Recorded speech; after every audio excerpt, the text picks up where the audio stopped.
نحمده ونصلي على رسوله الكريم اما بعد بسم الله الرحمن الرحیم حوار حول الرحلات الدعویہ۔ الرحلات رحلتن کی جمع ہے، رحلہ کہتے ہیں سفر، ٹور، سیاحت، جو تفریح کے لیے بندہ گھومنے جاتا ہے اس کو رحلہ کہتے ہیں۔ الدعویہ یہ دعوت کے معنی میں ہے، یعنی سفر کے حوالے سے حوار، یعنی آپ تبلیغ میں چلے گئے، جماعت میں چلے گئے، اور اس جماعت میں جانے کے بعد تو کس طرح کے جملے استعمال ہوتے ہیں آپس میں، آپ کسی کو کیسے بتائیں گے کہ آپ تبلیغ میں چلے گئے، اور اپنی کارگزاری کیسے بیان کریں گے، تو یہ تمام چیزیں آپ آج کے حوار میں پڑھیں گے۔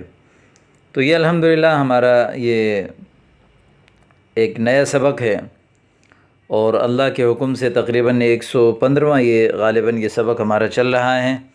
تمام اسباق ہم نے اللہ کے فضل سے سب ناظرین کے لیے، استفادہ کرنے والوں کے لیے جو ہے وہ اپلوڈ کر دیے ہیں۔ آپ تمام ساتھی ان اسباق کو اچھی طرح دیکھیں، ان کی مشق کریں اور ان کو استعمال کریں روزانہ کے لحاظ سے، تو انشاءاللہ تعالی اللہ کے حکم سے آپ گھر بیٹھے عربی لغت پر مہارت حاصل کر پائیں گے۔ مرحباً بک یا اخی، خوش آمدید ہو آپ کو اے میرے بھائی۔ اہلاً و سہلاً بالاخ العزیز، پیارے بھائی آپ کو خوش آمدید۔ کسی کو جب آپ خوش آمدید کہتے ہیں تو مرحباً بک یا مرحباً بہ یا مرحباً بکم کہہ سکتے ہیں، تو آپ اس کے جواب میں کہتے ہیں اہلاً و سہلاً۔ عفواً هل خرجت فی الرحلات الدعویۃ، کیا آپ کبھی تبلیغ کے سفر میں نکلے؟ خرج یخرج نصر ینصر سے اس کا معنی نکلنا۔ رحلتن کی جمع ہے، سفر کو کہتے ہیں، دعویہ دعوت کو کہتے ہیں۔ نعم یا اخی کیف لا، جی ہاں میرے بھائی کیوں نہیں، مثلا کیف لا يمكن لي ان اخرج في الرحلات الدعویہ، لقد خرجت في الرحلات الدعویہ كثيرا وانت اي انت اخبرني بين حالك، هل انت خرجت في الرحلات الدعویہ؟ وانا كذلك خرجت لثلاثة ايام، میں بھی اسی طرح نکل چکا ہوں 3 دن کے لیے۔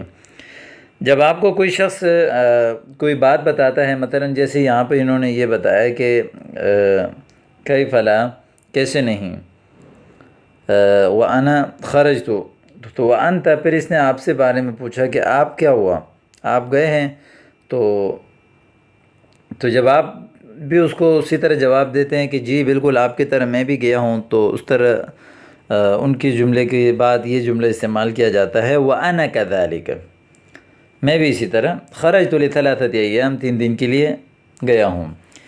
فی ایت جماعت الحقت یا شکلت، کون سی جماعت میں آپ ملے یا آپ کی تشکیل ہوئی، ٹھیک ہے۔ الحق یلحق، الحاق کا معنی ہے ملنا، شکل یشکل تشکیل کا معنی ہے تشکیل کرنا، جماعت بنانا۔